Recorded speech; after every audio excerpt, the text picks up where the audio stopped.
দক্ষিণ ওড়িশায় তৈরি হওয়া নিম্নচাপ ক্রমশ সরে ছত্তিশগড় এবং বিদর্ভ এলাকায় অবস্থান করেছে।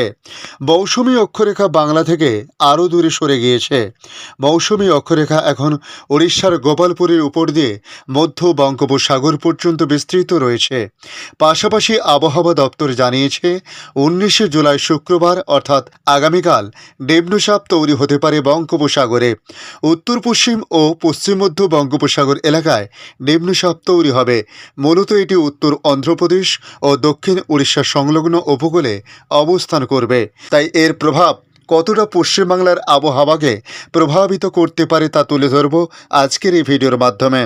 জানাবো আজ পশ্চিমবাংলার দুই বঙ্গের আবহাওয়ার পরিস্থিতি কেমন থাকতে পারে, তার সঙ্গে ভারতবর্ষের অন্যান্য রাজ্যের আবহাওয়ার পরিস্থিতি নিয়ে কী জানিয়েছে ভারতীয় মৌসুম ভবন। তার পাশাপাশি তুলে ধরব বাংলাদেশ আবহাওয়া দপ্তর বাংলাদেশ নিয়ে কী জানিয়েছে। নমস্কার, আপনারা দেখছেন ইউটিউব নিউজ চ্যানেল বাংলার 365। আজ 18ই জুলাই বৃহস্পতিবার। প্রিয় দর্শক, আশা করি আপনারা প্রত্যেকে ভালো আছেন। এই মুহূর্তে দক্ষিণবঙ্গে বৃষ্টিপাত যথেষ্ট কম। বিক্ষিপ্তভাবে এদিক ওদিক ছড়িয়ে কিছুটা হলেও আর্দ্রতাজনিত অস্বস্তি পুরো দক্ষিণবঙ্গকে এখন গ্রাস করেছে। তাই যথেষ্ট অস্বস্তিদায়ক পরিবেশ রয়েছে দক্ষিণবঙ্গ জুড়ে। বৃষ্টিপাত হলে কিছুটা স্বস্তি মিলছে, তবে বৃষ্টিপাত আবার সরে গেলে সেই অস্বস্তি জ্বলন পূরণের পরিস্থিতি। দক্ষিণ ওড়িশায় নিম্নচাপটি ক্রমশ সরে মধ্যপ্রদেশ এলাকায় অবস্থান করেছে। মৌসুমী অক্ষরেখা বাংলা থেকে আরও দূরে সরে গিয়েছে। মৌসুমী অক্ষরেখা গতকাল দুপুরে গোপালপুরের উপর দিয়ে মধ্য বঙ্গোপসাগর পর্যন্ত বিস্তৃত রয়েছে। সক্রিয় মৌসুমী অক্ষরেখার প্রভাবে পাসিং শাওয়ার দক্ষিণবঙ্গে রয়েছে।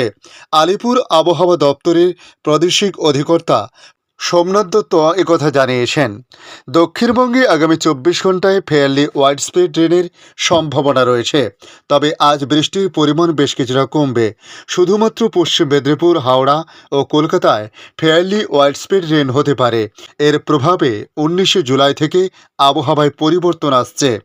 উপকূলের জেলাগুলিতে ভারী বৃষ্টির সম্ভাবনার কথা জানালো আবহাওয়া দপ্তর। তবে শনিবার থেকে সোমবার পর্যন্ত ভারী বৃষ্টিপাত হবে দক্ষিণবঙ্গের বেশিরভাগ জেলায়।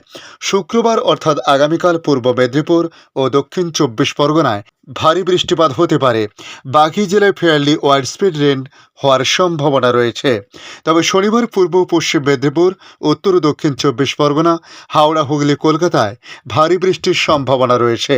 এদিন ভারী বৃষ্টি হবে উত্তরবঙ্গের কালিম্পং এবং জলপাইগুড়ি জেলাতে। 21শে জুলাই রবিবার দক্ষিণবঙ্গের উপকূল ও পশ্চিমের জেলাগুলিতে ভারী বৃষ্টির পূর্বাভাস। কলকাতা সহ দক্ষিণবঙ্গের বেশিরভাগ জেলাতে ওয়াইড স্প্রেড রেনের পূর্বাভাস। দক্ষিণ 24 পরগনা, পূর্ব ও পশ্চিম মেদিনীপুর, ঝাড়গ্রাম, পুরুলিয়া, বাঁকুড়া ও পশ্চিম বর্ধমান জেলায় ভারী বৃষ্টিপাতের সতর্কতা রয়েছে। উত্তরবঙ্গের দার্জিলিং, কালিম্পং এবং আলিপুরদুয়ারে ভারী বৃষ্টিপাত হতে পারে বলে জানানো হয়েছে। এদিকে 19শে জুলাই শুক্রবার অর্থাৎ আগামীকাল নিম্নচাপ তৈরি হবে বঙ্গোপসাগরে।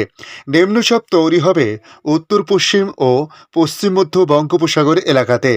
মূলত এটি উত্তর অন্ধ্রপ্রদেশ ও দক্ষিণ উড়িষ্যা সংলগ্ন উপকূলে অবস্থান করবে। রবিবার ও সোমবার নিম্নচাপের প্রভাব বাড়বে। দক্ষিণ দিকে ঝুঁকে থাকায় উড়িষ্যায় বৃষ্টির সম্ভাবনা সবচেয়ে বেশি। উত্তরবঙ্গে আজ বৃষ্টির সম্ভাবনা অনেকটা কমেছে। উত্তরবঙ্গের জেলাগুলিতে হালকা মাঝারি বৃষ্টির সম্ভাবনা রয়েছে। গতকাল 17 থেকে আগামীকাল 19শে জুলাই পর্যন্ত ফেয়ারলি ওয়াইড স্প্রেড রেন উত্তরবঙ্গে চলবে। শনিবার থেকে ফের বৃষ্টি বাড়বে উত্তরবঙ্গে। ওয়াইড স্প্রেড রেনের সম্ভাবনা সোমবার পর্যন্ত। তবে রবিবার থেকে ফের ভারী বৃষ্টির পূর্বাভাস জারি করল আবহাওয়া দপ্তর। এদিকে বাংলাদেশে সক্রিয় না থাকায় মৌসুমী বায়ু সারা দেশে বৃষ্টিপাত কমতে শুরু করেছে। এমন অবস্থায় এই সপ্তাহের বাকি দিনগুলোতে গরম অব্যাহত থাকতে পারে। আগামী 3 দিন বৃদ্ধি পেতে পারে তাপমাত্রা। আবহাওয়া অফিস জানিয়েছে, মৌসুমী বায়ুর সক্রিয়তা কমে যাওয়ায় সারা দেশে বৃষ্টিপাতের পরিমাণও কমেছে। গত 24 ঘন্টায় দেশের সর্বোচ্চ প্রায় 15 মিলিমিটার বৃষ্টি হয়েছে ফরিদপুরে। এছাড়া সব বিভাগে হালকা বৃষ্টি হয়েছে বলে জানানো হয়েছে।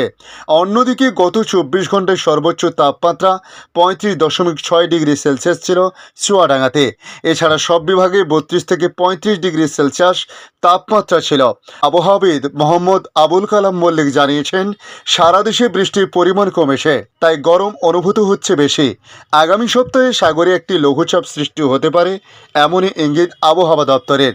তবে বুধবার সকাল 9টা থেকে পরবর্তী 24 ঘন্টার পূর্বাভাসে জানিয়ে তিনি বলেন, আজ রংপুর, ময়মনসিংহ, চট্টগ্রাম ও সিলেট বিভাগের কিছু কিছু জায়গা এবং রাজশাহী, ঢাকা, খুলনা ও বরিশাল বিভাগের দু এক জায়গায় অস্থায়ীভাবে দমকা হাওয়া সহ হালকা থেকে মাঝারি ধরনের বৃষ্টি, বজ্রসহ বৃষ্টি হতে পারে। সেই সঙ্গে রংপুর, ময়মনসিংহ, চট্টগ্রাম ও সিলেট বিভাগের কোথাও না কোথাও মাঝারি ধরনের ভারী বর্ষণ হতে পারে। এদিন সারা দেশে দিনের তাপমাত্রা সামান্য বৃদ্ধি পেতে পারে এবং রাতের তাপমাত্রা প্রায় অপরিবর্তিত থাকতে পারে। তিনি বলেন, আগামী শুক্রবার দেশের দিন ও রাতের তাপমাত্রা প্রায় অপরিবর্তিত থাকতে পারে। আজকের আপডেট এই পর্যন্ত। পরবর্তী আপডেটের জন্য আমাদের এই ইউটিউব নিউজ চ্যানেলটিকে সাবস্ক্রাইব করে কাছে বেল চিহ্নতে ক্লিক করে অল চিহ্নতে প্রেস করে রাখার জন্য রিকোয়েস্ট করলাম। পাশাপাশি আপনারা কোথা থেকে ভিডিওটি দেখছেন অবশ্যই কমেন্ট বক্সে কমেন্ট করে জানাতে পারেন। ধন্যবাদ।